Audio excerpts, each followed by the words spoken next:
사도신경으로 신앙 고백하심으로 12월 27일 토요일 아침 예배를 하나님께 드립니다.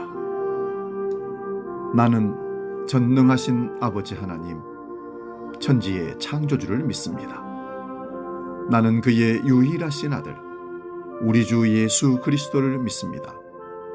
그는 성령으로 잉태되어 동정녀 마리아에게서 나시고 본디오 빌라도에게 고난을 받아 십자가에 못 박혀 죽으시고 장사된 지 사흘 만에 죽은 자 가운데서 다시 살아나셨으며 하늘에 오르시어 전능하신 아버지 하나님 우편에 앉아 계시다가 거기로부터 살아있는 자와 죽은 자를 심판하러 오십니다.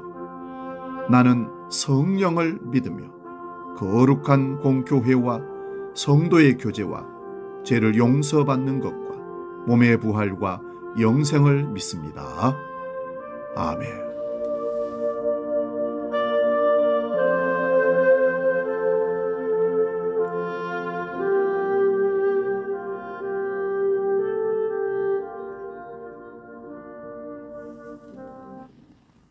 찬송가 214장 나 주의 도움 받고자 함께 찬송합니다.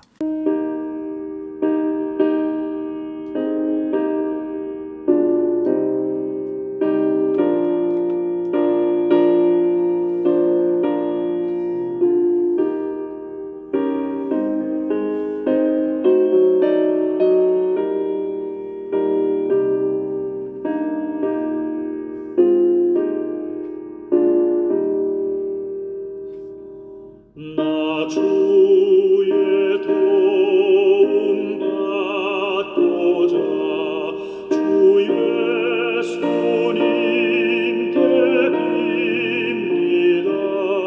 또 구원하라 하시사 날 받아주소서.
오늘 아침 우리에게 주시는 하나님 말씀은 구약성경 출애굽기 15장 22절에서 27절의 말씀입니다. 구약성경 105면에 있습니다. 출애굽기 15장 22절에서 27절 봉독할 때 살아계신 하나님의 음성을 들을 수 있기 바랍니다. 지금 봉독합니다. 모세가 홍해에서 이스라엘을 인도하며 그들이 나와서 수르 광야로 들어가서 거기서 사흘 길을 걸었으나 물을 얻지 못하고 마라에 이르렀더니 그곳 물이 써서 마시지 못하겠으므로 그 이름을 마라라 하였더라. 백성이 모세에게 원망하여 이르되 우리가 무엇을 마실까 하며 모세가 여호와께 부르짖었더니 여호와께서 그에게 한 나무를 가리키시니 그가 물에 던지니 물이 달게 되었더라. 거기서 여호와께서 그들을 위하여 법도와 율례를 정하시고 그들을 시험하시세 이르시되 너희가 너희 하나님 나 여호와의 말을 들어 순종하고 내가 보기에 의를 행하며 내 계명에 귀를 기울이며 내 모든 규례를 지키면 내가 애굽 사람에게 내린 모든 질병 중 하나도 너희에게 내리지 아니하리니 나는 너희를 치료하는 여호와임이라. 그들이 엘림에 이르니 거기에 물샘 12가 종려나무 70그루가 있는지라. 거기서 그들이 그 물 곁에 장막을 치니라. 아멘. 봉독한 말씀으로 문제를 만나면 기억해야 할 것, 이런 제목으로 말씀의 은혜를 나눕니다. 문제를 만나면 기억해야 할 것. 홍해의 기적 이후 감격과 기쁨이 채 가시기 전에 벌어진 사건이 있습니다. 이스라엘 백성들이 수르 광야 길을 3일이나 걸었는데 문제는 물을 구할 방법이 없었다는 것입니다. 3일이나 물을 마시지 못하자 백성들은 목이 말라 고통당하고 있었습니다. 어른들은 참을 수 있었겠지만 어린이나 노인들은 힘든 상황에 놓여 있습니다. 사흘째 되던 날 드디어 마라에 도착했다고 합니다. 그때 누군가 물이 있다고 외쳤습니다. 힘들게 겨우 걷던 사람은 물이라는 소리에 환호성을 지르며 기뻐했을 것입니다. 그러나 기쁨도 잠시였습니다. 물을 마신 사람들은 물이 써서 마시지 못하겠다고 말했습니다. 우리가 이스라엘 백성들과 같은 상황에 처한다면 어떻게 반응하시겠습니까? 하나님의 약속을 믿고 몇 달, 몇 년을 꾹꾹 참았는데 그 결과가 쓴물, 큰 슬픔이라면 어떻게 하시겠습니까? 오늘 본문에서는 큰 슬픔 앞에서 두 가지 반응이 나옵니다. 그 첫 번째 반응은 부정적 해결 방법입니다. 본문 24절을 봅니다.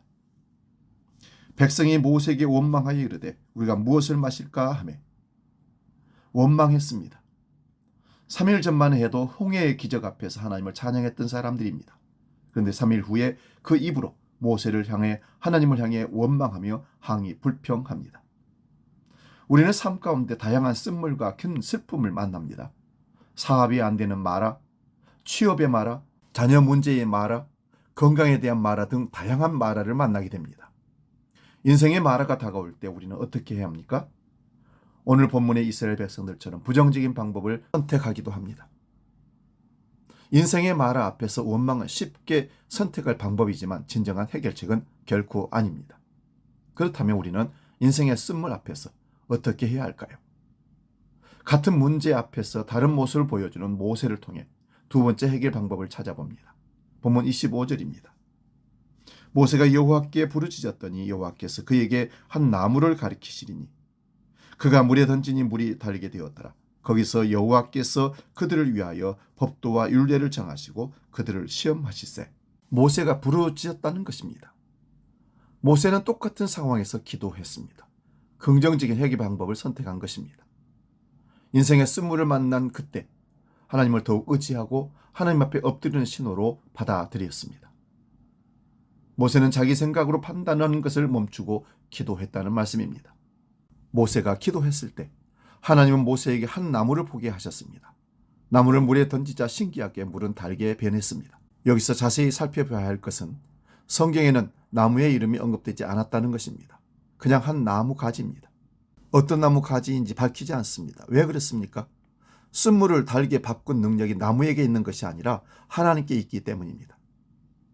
그런데 우리는 이 쓴물을 어떻게 쓴물이 되었나, 어떻게 하면 달게 할까, 누구에게 요청해 볼까 하며 계속 마라에만 집중합니다. 그래서 문제만 보는 것입니다. 이런 우리에게 하나님은 율례와 규례를 정하시고 순종으로 행하길 원하십니다. 그리고 약속하십니다. 26절 말씀 봅니다. 내 규례를 지키면 애굽 사람에게 내린 모든 질병 중 하나도 너에게 내리지 아니하리라. 우리가 마라의 쓴물 앞에서 해야 할 것은 하나님을 바라보고 기도하는 것입니다. 하나님께서는 우리가 어떤 문제를 갖고 어떤 상황에 놓여 있는지 이미 다 알고 계십니다. 하나님은 우리가 인생의 마라 앞에서 전심으로 모든 것을 맡기고 있는가에 관심을 두고 보십니다. 인생의 쓴물, 큰 슬픔 앞에서 우리를 사랑하고 치료하시는 하나님께 초점을 맞추시고 그분의 뜻에 순종하며 살아나가기를 주의 이름으로 축원드립니다. 2025년에 수많은 마라들이 이제 지나갑니다. 2066년에도 똑같은 마라들이 우리에게 있을 것입니다. 그때 오늘 말씀을 생각하면서 모세와 같이 하나님께 인생의 문제를 맡기고 처분을 기다리는 지혜로운 믿음의 선택을 할 수 있기를 주의 이름으로 축원드립니다. 기도하겠습니다. 거룩하신 아버지, 인생길 살아가면서 수많은 문제, 마라를 만나게 될 텐데 그 문제 앞에 굴복하지 말게 하시고 원망하지 말게 하시고 하나님께 맡기는 믿음의 삶으로 나아가 기도할 수 있는 우리가 되게 하여 주옵소서.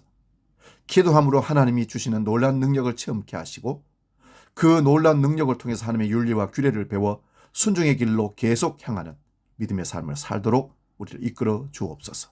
이제 주기도록 기도합니다. 하늘에 계신 우리 아버지, 아버지의 이름을 거룩하게 하시며 아버지의 나라가 오게 하시며 뜻이 하늘에서와 같이 땅에서도 이루어지게 하소서. 오늘 우리에게 일용할 양식을 주시고 우리가 우리에게 잘못한 사람을 용서하여 준 것 같이 우리 죄를 용서하여 주시고 우리를 시험에 빠지지 않게 하시고 악에서 구하소서. 나라와 권능과 영광이 영원히 아버지의 것입니다. 아멘.